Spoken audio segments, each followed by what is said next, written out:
Well, hello, Spyder Wayne here, and it is Thursday, June 13th, and as you can see, Thomas, Jody, and I have jumped on our Spyders as we are headed for Zanesville, Ohio, where tomorrow, on Friday, June 14th, we will be riding Ohio's Triple Nickel. And if you stick around, I will tell you a story about two brothers, a Spyder, and a very special Spyder ride that one of the brothers took on the Triple Nickel back in September of 2021.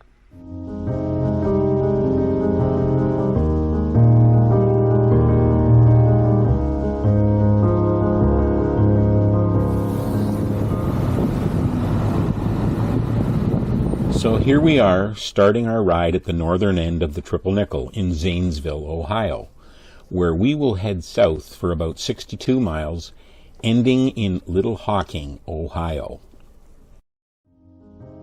Okay, I am going to talk about a heartwarming story that was published on September 28th in 2021 on ridermagazine.com's website, and I'll leave a link below in the description to this story for anyone who might be interested in checking it out. But it is a story about two brothers, Ken, who wrote the story, and his brother Chuck, and a very special Spyder that's on a 200,000 mile journey, and why Ken chose to ride the Triple Nickel Highway on his very first ride on a Spyder. Ken begins his story by stating the Triple Nickel Highway is one of our country's finest set of twists and turns. These words were not just Ken's opinion. He was referring to the list of the dozen best roads in America in 2020 according to Car and Driver magazine. And landing first on the top of that list was Ohio State Route 555, also known as the Triple Nickel. In the years gone by, Ken had ridden the Triple Nickel Highway many times, always on something made for scraping foot pegs. But on this day, riding that highway would be very different. Ken would be on three wheels, on his brother's CanAm Spyder. It was to be Ken's maiden voyage, his first time on a Spyder that had belonged to his brother Chuck.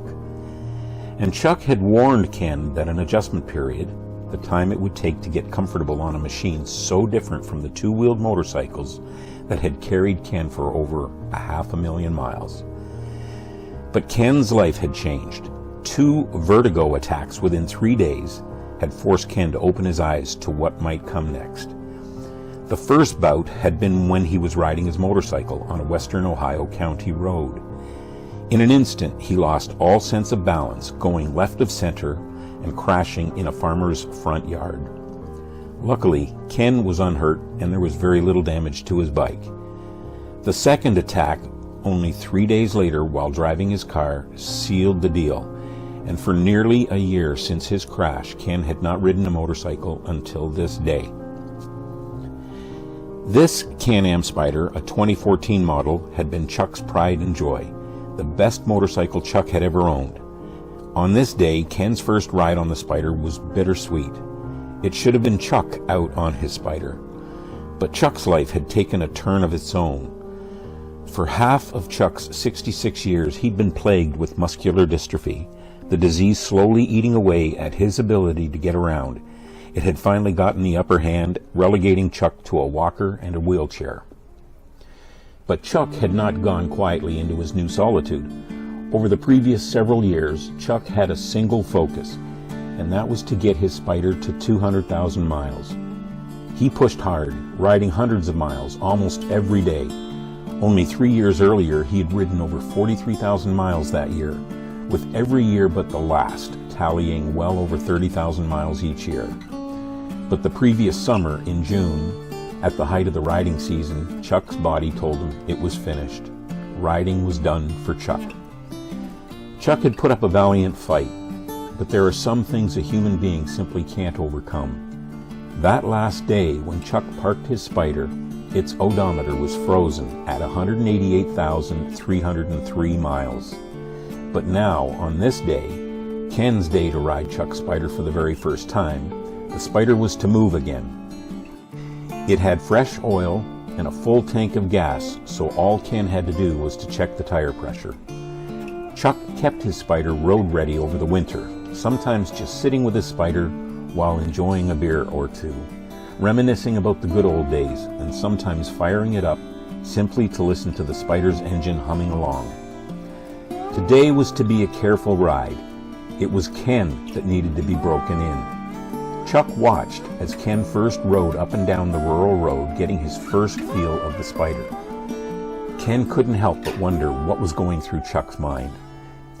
But Chuck now knew that it would be Ken who would get the Spyder's odometer in motion once again to get it to 200,000 miles.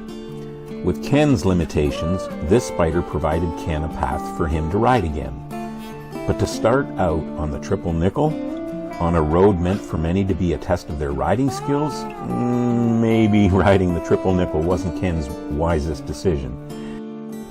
There would be a learning curve, which Ken knew, and what better road was there to get the feel for the Spyder, to accelerate that learning curve, than on a road where others went to challenge themselves. At one of Ken's stops, a local resident who knew of this highway's history all too well summed up its danger in a short sentence. For every mile of highway, there are 2 miles of ditches. Another riding buddy added the following: the triple nickel, especially between Ringgold and Chester Hill, resembles a paved footpath constructed by a drunk who hated people. A new chapter opens for Chuck, from once on 2 wheels and then 3 wheels, and now on his 4-wheel golf cart, where at least he can still feel the breeze against his face. Chuck installed a GPS unit in his new golf cart to keep track of his speed and naturally his miles driven. What else would you expect? Chuck's race continues. If it hadn't been for his brother's Spyder, Ken had doubted that he'd ever have ridden again. At 72 years of age, Ken had just about allowed himself to leave behind the joy of riding that he'd known from before his adult years. Chuck sensed it too, but Chuck wanted his brother Ken to ride toward a sunset that Chuck could no longer enjoy.